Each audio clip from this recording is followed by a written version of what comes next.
YouTube. Um, this is sand for my lizard stuff. I got a good plan. If when you go bottleneck fishing and are in the, outdoor, you can find some cool insects, snails. They're pretty decent to collect. You never know how popular they might be. And well, I got sand. Here's pretty much a look at some of the lights that I actually kept around. I have another one that's actually somewhere else. Oh well, I have it here. It's just it's just in another area. So all these need to be. I just tested these two small lights. This heat emitter, it's actually pretty much a heater. It may not work. I might have to figure out if the socket, I would think, worked. I don't know, for lights too, but so far that's, so I gotta clean these with vinegar, wash and rinse, and just have them available.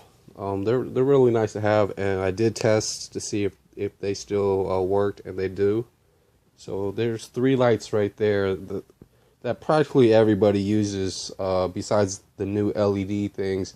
But the sand and even these bottle caves that I was making, the glue actually is pretty good.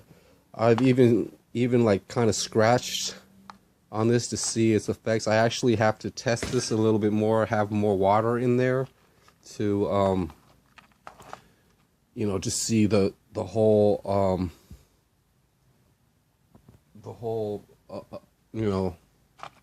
piece that I have here. I got a piece of bread in my hand, so with these bottles, it actually told me to kind of make this video, because what I'm going to do next with them is actually I'm not going to put them in an aquarium. It's going to, well, it would be pretty nice in an aquarium like this. Fish would actually, but this can hurt some fish, because these rocks aren't all smooth and things, and they're pretty easy to break off or get unglued. So basically, in an aquarium, it'll be okay like this, but in a terrarium, it seems pretty good. But I would actually cover these with cement or mortar just to make it more smoother.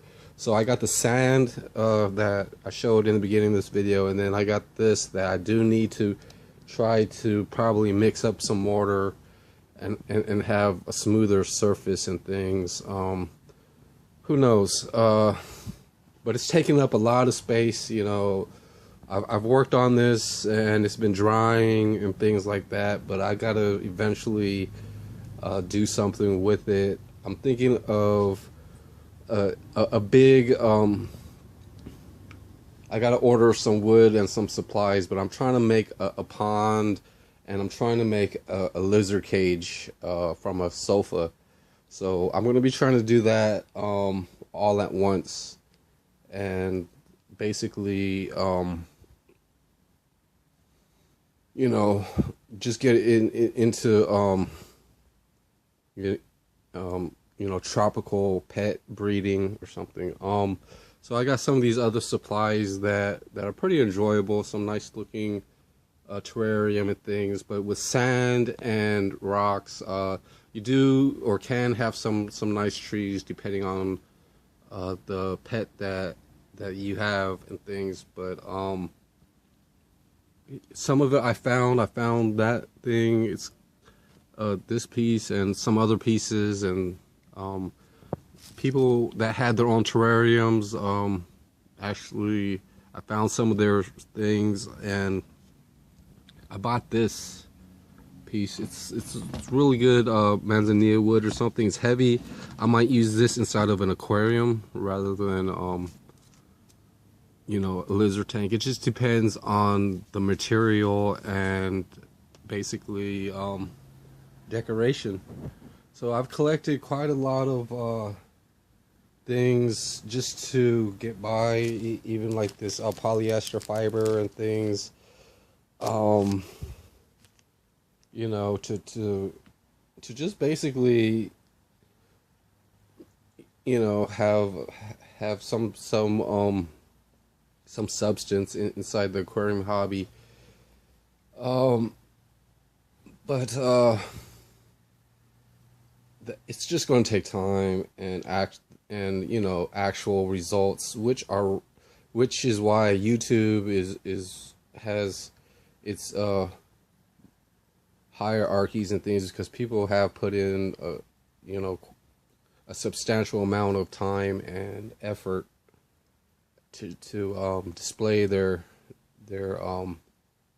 builds, and it's really fun.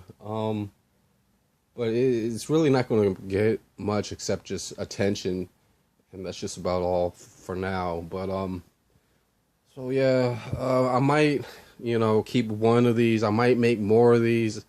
It's just, you know, I don't have you know, a lot of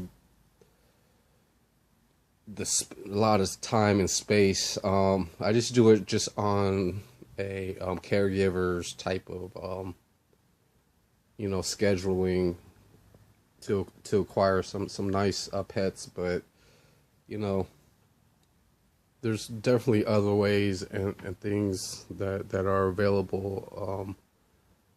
But you know, with the time and space I have, I'm you know, I gotta double think about the investments and things, and I would actually, you know, do it, you know, have basically, you know, basically you get lights and stuff from the store and things, you know, you can't really, it's hard to really make them yourself and things, or DIY it and things. But after all this building and everything, you just kind of enjoy the habitats and actually try to you know, just have it as pretty much an alternative to other things. So I'm going to show you guys the aquariums right now. So this is actually a plywood piece that I found. It's pretty large, and I would like to have some lizards. I would have to clean and prep and make it a terrarium and things like that on top of the couch.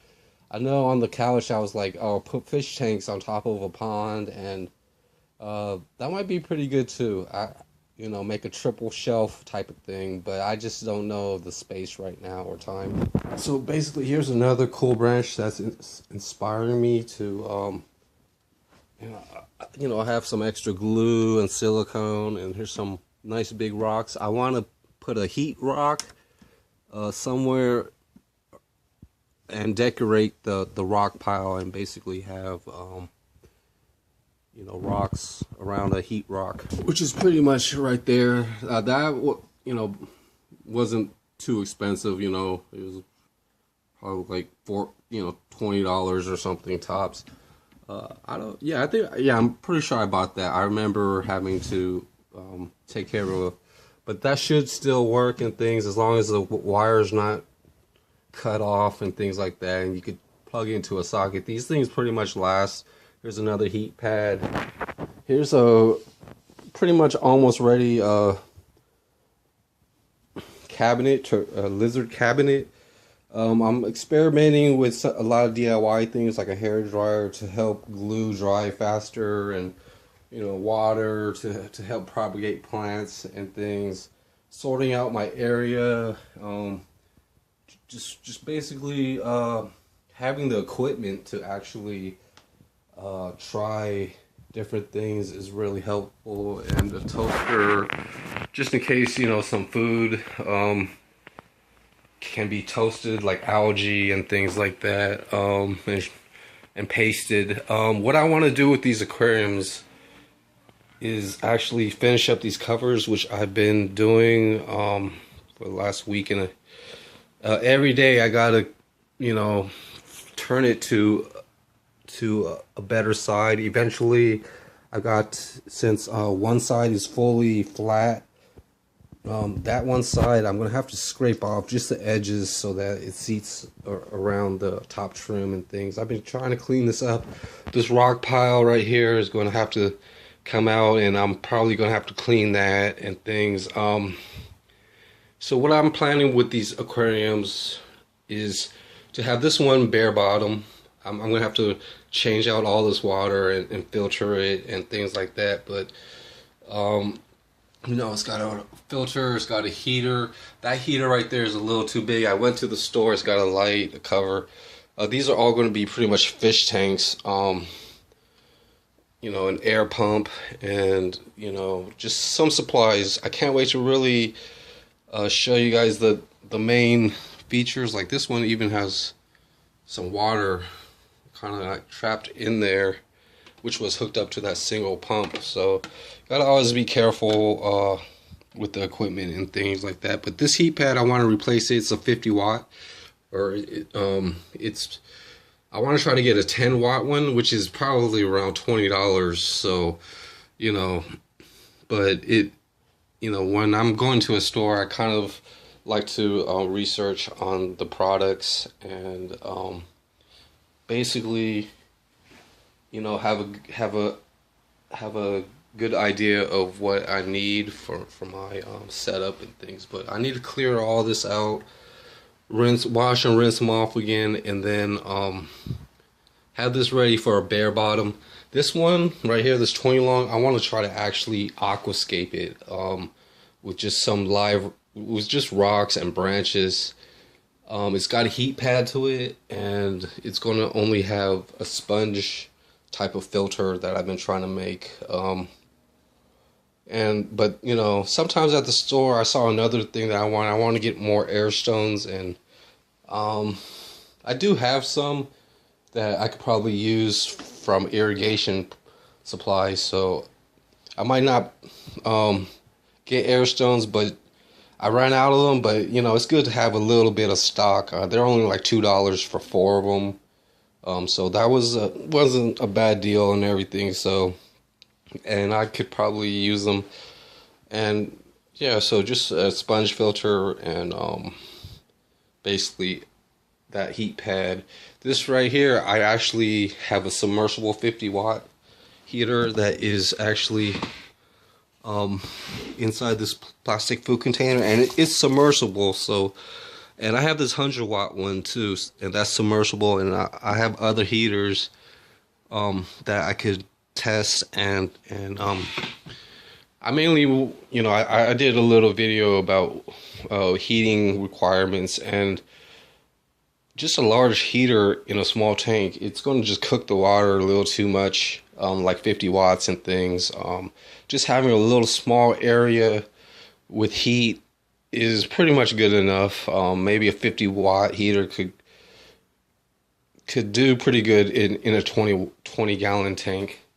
But having a hot and a cold area does seem, you know, pretty much the practice for really keeping fish looking good, and or just being, you know, not too stressed out and things like that. The stressed out stuff with fish is really important. I don't know, but I've had a lot of fish that get stressed out and actually, you know, have problems with me breeding them and things like that. So I have to try my best beforehand, and then get them, you know, used to it for years and years, in their own personal tank. So, you know, that being bare bottom, this one being probably aquascaped, because I really like live plants and soils and things like that, but I'm not too sure. But this one definitely can use fake plants, and maybe bare bottom and fake plants. So thanks for watching my video. Hopefully I could think of something better to put onto my channel and things like that. But I appreciate everything happening, and everybody have a nice day, and I'll talk to you later. Bye.